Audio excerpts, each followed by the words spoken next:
Значи бројката се движи од 80 до 125 во последните 4 дена, со тоа што во овој момент не можеме да кажеме колку е тоа редовна состојба, колку е тоа поврзана со епидемијата во Гостивар. Значи за тоа да го направиме мораме да имаме епидемиолошки анкети. Бил 25 извештаи за заразни болести, така да збориме за 10 годишен просек, така да во еден момент ќе мораме да почнеме да разбориме што е редовна состојба, што е поврзано со епидемијата. Бројот на формални пријави во моментот е 869, од кои се анкетирани 602 лица и ние понатаму апелираме да продолжи соработката со здравствените власти за да можеме да ги следиме работите соодветно. Консултација со Комисијата за заразни болести решивме да одредиме засилен здравствен надзор за постакутната фаза. Значи, еден алерт до матичните лекари, до здравствените институции во Гостивар, да сега фокусот го стават на следните предизвици. Пред се наследење на хепатит А и Е, меѓутоа и други заразни болести кои може да се јават на опашката на гостиварската епидемија. Во врска со тој засилен здравствен надзор ќе бидат испратени соодветни упатства до Центар за јавно здравје, до здравствените установи, до матичните лекари, ќе бидат дадени насоки за комуникација со населението. Подготвени во смисла на капацитет за тестирање на третман. Паралелно со управување, да кажем, со акутната фаза, ги подработуваме напорите за анализа на текот на епидемијата. Во основа ги анализираме двата системи. Едниот е регуларниот со закон одреден систем за известување за заразни болести, спрема тие одредби сегашната состојба 869 пријавени заразни болести. Од друга страна ги анализираме сите податоци во мој термин поврзани со соодветни диагнози, условно да кажам ентероколити и поврзани диагнози, без разлика дали случаите биле известени како случај на заразна болест. Наваму, со тоа што имаме споредбени податоци за просекот во минатите 12 години, од кога имаме архивски податоци за следењето на состојбите. Во тоа ќе влеземе објективно и непристрасно и за сите детали ќе комуницираме со вас. Кога имало информации, кој реагирал, како реагирал, и тоа ќе биде еден од фокусите сега кога акутната фаза на епидемијата е во опаѓање. Немам доволно копија, ама чисто за информација може да се подава натаму. Значи во моментот во обсервација потекло или условно кажам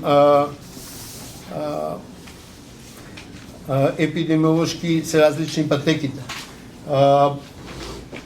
Бидејќи влегуваме во висока сезона на одмори и влегуваме во период на поголеми температури, сакав да споделам дека после 2 години немање случаи на маларија, ова година имаме 4 случаи на маларија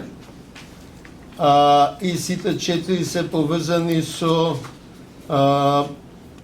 Африка и Индискиот океан, поточно со Малдиви и Занзибар.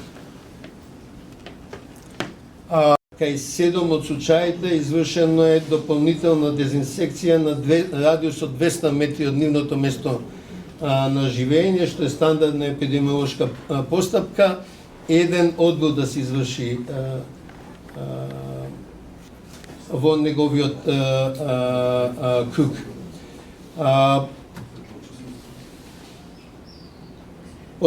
И слично. Во комуникација сме со сите соодветни структури и ја следиме детали за демографија, мерки за заштита. Вчера издаде Институтот за јавно здравје, кој исто така повезан со Малдиви. Значи, за сите зиката има негативни влијања на бремени жени, денгата е хеморагична грозница, треба предпазливо за малијата. Имате информации дека може да биде и смртоносна на тешките облици. Повик до луѓето што патуваат во Африка и во Индискиот океан, посебно сега Занзибар и Малдиви, да ги следат препораките од Светска здравствена организација за потребата за вакцинација и профилакса. Се работи, значи не би можел да кажам, немам во моментот хоспитализирани. Засегнати и се во средна доба. Јас го знам едниот случај од Занзибар, беше 45 години. Тоа се исклучително ретки болести, меѓутоа бидејќи не ги имаме на ум, сакам да подигнам свеста дека се случуваат и е многу важно да и луѓето и докторите бидат свесни, пошто повеќето се јавуваат по 1, 2, 3, 4 случаи, ама мораме да бидеме внимателни за да на време се диагностицираат. Ако на третман на храна која не е термички обработена. За наводнување може да се користи на да. Мислам, видите, се извинувам, тоа е вода од водовод, не би требало да се наводнува со нејза. Однос на заболените. Негативно. Имаше нели? Тие беа за дотерување до втора категорија да биде употреблива надвор од што се користи разговетно техничка вода. Значи, во правилата не постои техничка вода, тој е термин што го користат вообичаено во јавните комунални предпријатија. Не имаме класификација на водите од прва до пета категорија, од чиста и подобна за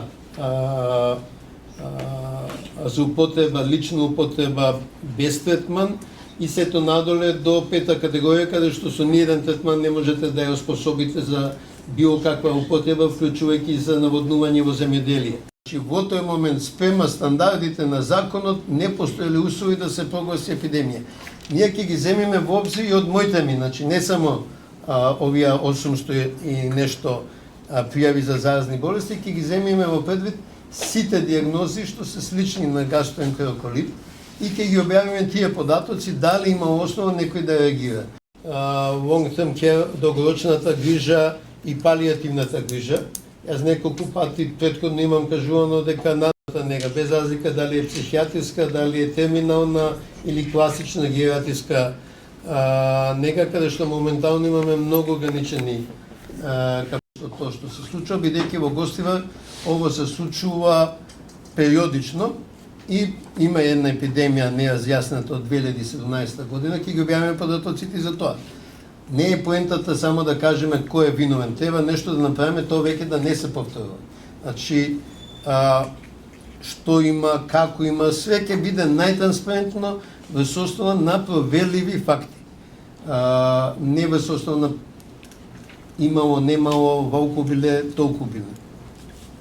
И тоа ќе биде јавно. Кога? Во моментот работа двојцата колеги Никола и Драган на тоа. Се надам дека доста брзо ќе ја имаме основниот таймлайн, зборам од 1 јуни до сега со анализата од последните 12 години.